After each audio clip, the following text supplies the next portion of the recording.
The desert does not forgive, and it certainly does not forget. Under the bruised purple hues of a Utah sunset, the silence of the canyon is broken only by the rhythmic, metallic ticking of a cooling engine, a sound that Rudy has come to associate with both salvation and the crushing weight of expectation. For years, he has been the silent engine behind the spectacle, the man who wades into the red dirt to pull others from the brink of catastrophe. Yet few see the grime beneath his fingernails or the flickering exhaustion behind his eyes. He stands in the shadow of giants, a vital gear in a massive machinery of viral recovery. Yet in the quiet moments between the camera's cut and the long drive home, a haunting isolation takes root. He is surrounded by family and millions of digital eyes, yet he remains an enigma wrapped in grease-stained denim. What happens to a man who spends his entire life rescuing others, only to realize he has no map for his own internal wilderness? How long can the anchor hold before the tide of fame and the desert's relentless demands finally drag him under? The sun hangs low over Hurricane, Utah, bleeding a bruised crimson across the jagged horizon of the sand-hollow dunes. It is a landscape defined by its indifference, a place where the wind erases footprints as quickly as they are pressed into the earth. In the center of this vast, silent theater stands a young Rudy, his small frame silhouetted against the towering iron skeletons of recovery rigs. Here, the air does not carry the scent of pine or rain. It carries the heavy, suffocating perfume of spilled diesel, burnt clutch plates, and the metallic tang of oxidized steel. To Rudy, this was not merely a family business. It was an inheritance of labor, a predetermined path carved into the red dirt long before he was old enough to reach the pedals of a truck. He watches from the periphery, a quiet observer of the men who came before him. He sees his father move with a practiced, rugged certainty, a man whose hands are a map of scars and grease. In this world, words are sparse and emotions are secondary to the machine. Rudy learns the fundamental law of the desert early. A man is measured by his utility. If he can pull a stranded soul from the silt, he is a hero. If he cannot, he is invisible. The cinematic lens lingers on Rudy's face, catching the flicker of a sensitive spirit being slowly armored by necessity. He tucks his own soft curiosities, his unspoken dreams that have nothing to do with winches or torque, deep into the pockets of his stained denim. He picks up the wrench not out of a boyish wonder, but out of a profound, foundational fear that if he is not useful, he will cease to exist in the eyes of those he loves. The apprenticeship is heavy, a slow grinding of a childhood into the gears of a legacy that demands total, unwavering devotion. While other children chase the fleeting shadows of play, Rudy is submerged in the grease pits, the cold shadow of the undercarriage pressing down on him like a tomb. He masters the art of the recovery with a natural, haunting precision, his hands moving with a mechanical intuition that belies his years. Yet, as he pulls the heavy steel cables through the sand, a shadow of resentment begins to take root in the corners of his mind. It is a quiet, rhythmic pulse, a silent question that grows louder with every sunset. He wonders about the versions of himself that are being buried under the red dust, the boy who might have looked at the horizon and seen beauty instead of a job site. He is becoming the architect of other people's salvation, the reliable anchor in a chaotic world, but the weight of the cable is beginning to fray the edges of his identity.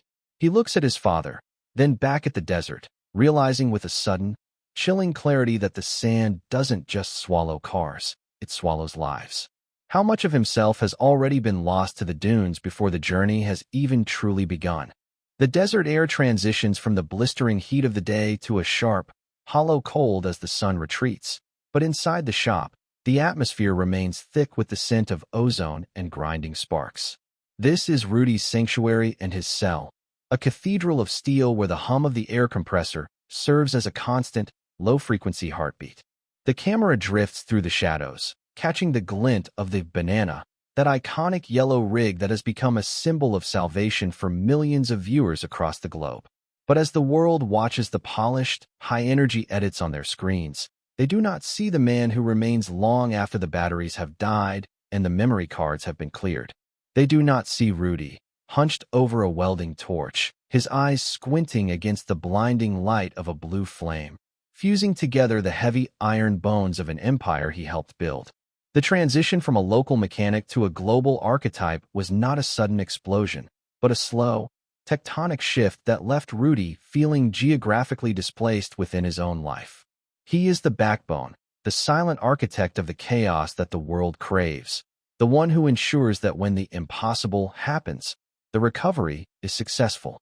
Yet, there is a mounting, invisible friction in his soul.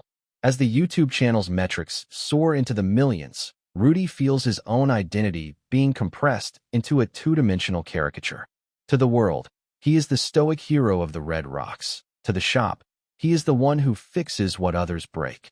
Internally, he grapples with the agonizing paradox of his existence. He is utterly essential to the machine, yet he feels entirely replaceable in the narrative. He is a pillar of the team, a foundational stone upon which the spectacle is built. But in the final cut of the story, he often feels like a ghost, haunting the edges of the frame, his labor visible, but his internal world ignored. The psychological burden of perfection begins to etch itself into the lines around his mouth. Every weld must hold. Every winch must pull. Every rig must be a masterpiece of engineering. The pressure is not merely mechanical. It is existential. He is the man everyone relies on, the one who answers the phone at 3 a.m. when a rig is submerged in a flash flood. But as he wipes the black grease from his knuckles, he realizes there is no one for him to call when his own spirit begins to misfire. The isolation is creeping, a cold tide rising in the middle of a desert. He spends his nights perfecting the machines, pouring his essence into the steel until there is little left for himself. In a moment of heavy, cinematic stillness, Rudy pauses, his breath hitching in the quiet of the shop. He stands before a cracked side mirror on a dismantled door, the silver backing flaking away like old skin. He stares at his reflection, the distorted glass splitting his face into jagged fragments. The banana looms behind him, a bright, cheerful yellow that feels increasingly like a mockery of his exhaustion. As the subscriber count ticks upward in the digital ether, Rudy feels the walls of the shop closing in. He is building something magnificent, something the world adores, but as he touches the cold metal of the rig, the question burns. Is he building a dream that will carry him forward, or is he meticulously welding the bars of his own cage? He turns off the shop lights, leaving the question to hang in the darkness, unanswered and heavy. The desert sun at midday is an interrogator, a relentless, white-hot eye that strips away shadows and leaves no room for secrets. For Rudy, the heat has taken on a new, digital dimension, the blistering glare of millions of eyes watching through the glass of a lens. Fame, once a distant rumor of the city, has arrived in the Red Rocks of Utah with a suffocating weight. The cinematic frame follows Rudy as he navigates the peak of this surreal landscape, where the roar of a custom engine is constantly drowned out by the invisible chatter of public scrutiny. Every recovery is no longer just a job, it is a performance. Every mistake, every snapped line, every momentary lapse in judgment is recorded, analyzed, and critiqued by an audience that demands perfection but secretly thirsts for the spectacle of failure. The psychological burden of this new reality is a heavy, rusted anchor dragging behind him. Rudy is forced into the performance of masculinity, the cultural mandate to be the stoic, unbreakable savior in every frame. He must be the man who never sweats, the man who always has the answer, the man who can pull a 3-ton truck from a perpendicular cliffside without a tremor in his hands. The camera captures him in these moments, leaning against the yellow fender of the banana, wearing a practiced, tired smile that never quite reaches his eyes. Behind that smile is a mounting anxiety, an internal vibration that mimics the hum of a strained winch cable. He is playing a character in someone else's play, a version of Rudy that the algorithm has deemed profitable, while the real man, the one who seeks quiet and the simple touch of the earth, is being slowly edited out of his own life. We witness the quiet, domestic erosion caused by this relentless pace. The cinematic narrative shifts to the small, mundane tragedies, the empty chair at the dinner table, the lukewarm coffee left on the counter at dawn, and the way the red silt of the desert seems to settle in his very bones, an exhaustion that sleep cannot touch.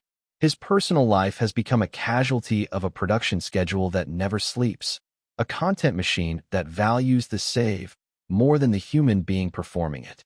The very land he once loved, the canyons that were his sanctuary, have been transformed into a set, a backdrop for a digital circus. The spiritual connection he felt to the Utah wilderness is fraying, replaced by a cold, transactional relationship with the terrain. He looks at a sunset not for its beauty, but for its lighting quality. He looks at a trail not for the adventure, but for the potential for a viral disaster. One evening, as the production crew packs away their gear and the desert returns to its natural silence, the camera lingers on Rudy's hands as they grip the steering wheel of his rig. They are steady, as they must be, but there is a microscopic tremor beneath the skin, a physiological manifestation of burnout. He sits in the cabin, the only light coming from the glowing dashboard, feeling like a cog in a massive, uncaring machine. A haunting thought begins to circulate in his mind, persistent and dark. If he walked away tomorrow, if he stopped pulling cars out of the sand and disappeared into the shadows of the canyons, would anyone actually know his name? Or would they simply look for the next man to hold the winch? The silence of the desert offers no comfort, only the echo of his own isolation. He puts the truck into gear, the metallic clunk sounding like a cell door locking, and wonders how much longer he can carry a world that doesn't truly see him. The desert night is a heavy shroud, pressing against the corrugated metal walls of a workshop that feels miles away from the neon glow of a smartphone screen. There is no camera crew here. There are no ring lights, no microphones clipped to collars, and no director's cues. There is only Rudy and the deafening, hollow resonance of a world that has finally grown too loud to bear. The cinematic lens captures him sitting on a low stool, his head bowed, his shadow elongated by a single, flickering overhead bulb. This is the moment the fracture reaches the surface. It isn't a dramatic rollover on a steep incline or a mechanical failure that sends a rig plummeting into a ravine. It is something far more devastating. It is the quiet, systemic collapse of a man who has run out of reasons to keep moving. The psychological downfall explored here is not a failure of skill, for Rudy's hands are as capable as they have ever been. It is a collapse under the monolithic weight of the brand. For years, he has been a vital component of a digital empire, a living mascot for resilience and grit. But in this cold workshop, he realizes he has become a stranger to himself. He feels the sharp, icy sting of a peculiar betrayal, not a betrayal by blood or by friends, but by the very life he once clawed to build. He had chased the dream of being the best, the most reliable, the silent hero of the Red Rocks, only to find that the dream has become a predator, consuming his privacy, his peace, and his sense of purpose. The conflict within him is an agonizing, rhythmic thrum, the paralyzing guilt of stepping away from the family legacy versus the primal, desperate necessity of saving his own soul before it is ground into dust. He moves through the shop with a somnambulistic grace, his fingers trailing over the cold iron of his tools. Each wrench and socket carries a memory of his save, a viral moment that brought joy to millions but took a microscopic piece of his spirit as payment. He thinks of the fans, the faceless millions who see only the highlight reel, the edited triumphs, and the scripted banter. He is haunted by the unspoken pain of being fundamentally misunderstood. To them, he is a character who exists in 10-minute intervals, a rugged savior who never bleeds. They do not see the hollowed-out man standing in the dark, wondering if his worth is entirely tied to a subscriber count. The isolation of fame is a paradox he can no longer resolve. He is surrounded by a global community, yet he has never felt more profoundly alone. As the decision finally crystallizes, the atmosphere in the shop shifts from heavy to ethereal. Rudy begins to pack his tools, not with the frantic energy of a man fleeing, but with the slow, deliberate care of a man performing a funeral rite. The sound of a metal toolbox closing echoes like a gunshot in the stillness, a final, percussive period at the end of a long, exhausting sentence.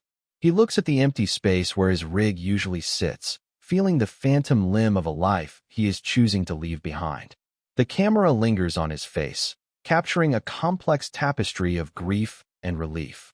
Is he burning the bridge to his past, Or is he merely renovating the path toward a future where he is allowed to breathe? As he reaches for the light switch, the silence of the room becomes a character of its own, thick with the unanswered questions of a legacy left in the dirt.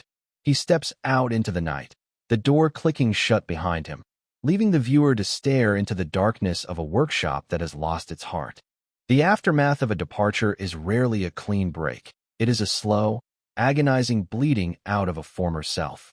Rudy finds himself in a psychological purgatory, a space where the roar of the crowd has been replaced by a silence so profound it rings in his ears like tinnitus. He has stepped away from the central stage of the recovery empire, yet he cannot escape the gravity of the desert that forged him. The cinematic landscape shifts to a stark, minimalist workshop, a private sanctuary where the air is thinner and the stakes are entirely internal. Here, Rudy is alone with his own projects, his hands moving over cold steel not for a production schedule, but in a desperate, quiet attempt to rediscover the why behind his passion. He is a man trying to remember the feel of a wrench before it became a prop. In this wilderness of the soul, he struggles with the ghost limb sensation of fame. The camera catches his eyes darting toward a corner where a tripod used to stand, a reflexive habit of a man who has spent years being watched. It is a haunting, poetic exploration of loneliness, the terrifying freedom of being nobody again. Without the digital validation of millions, Rudy is forced to confront the raw architecture of his inner wounds. He realizes that for decades, his childhood need for approval had morphed into an adult addiction to being the savior. He had traded his autonomy for the comfort of being indispensable, and now, the bill has come due. He begins to build something new, a vehicle that bears only his signature, yet the air in the shop is thick with the phantom of irrelevance. The psychological tension is a slow burn.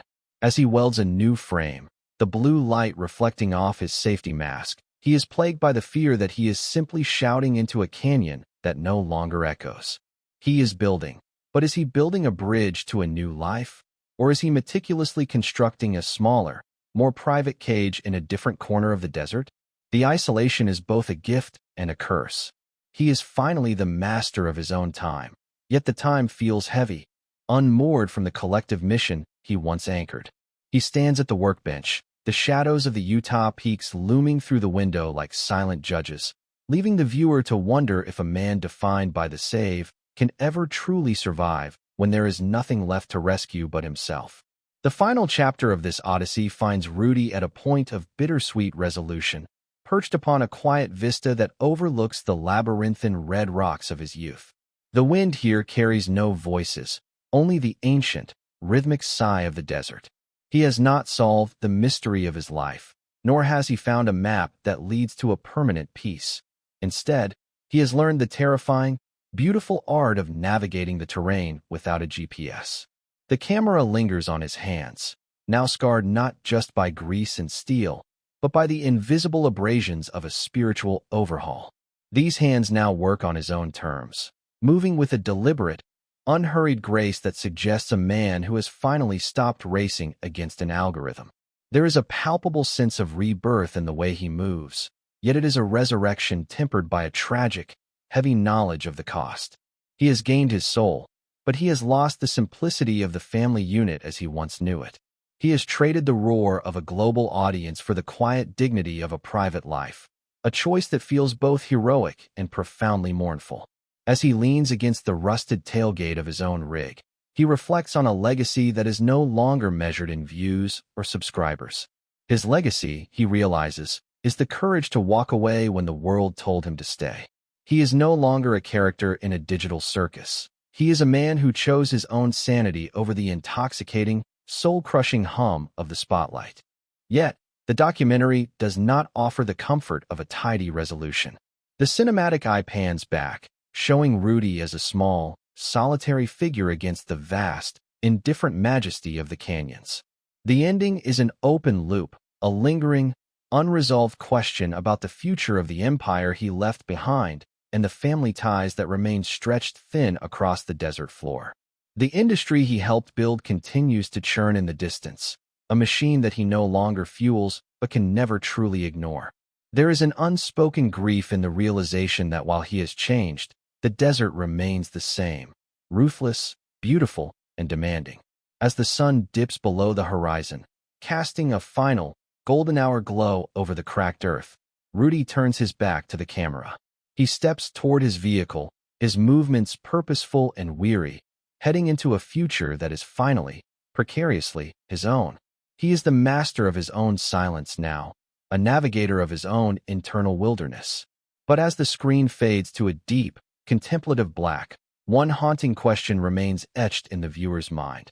Can a man who was forged in the fire and silt of the desert ever truly leave its shadows behind? Or will he always be a part of the landscape he tried so desperately to escape? The engine turns over, a solitary heartbeat in the dark, and the credits roll over a horizon that remains as unfinished as the man himself.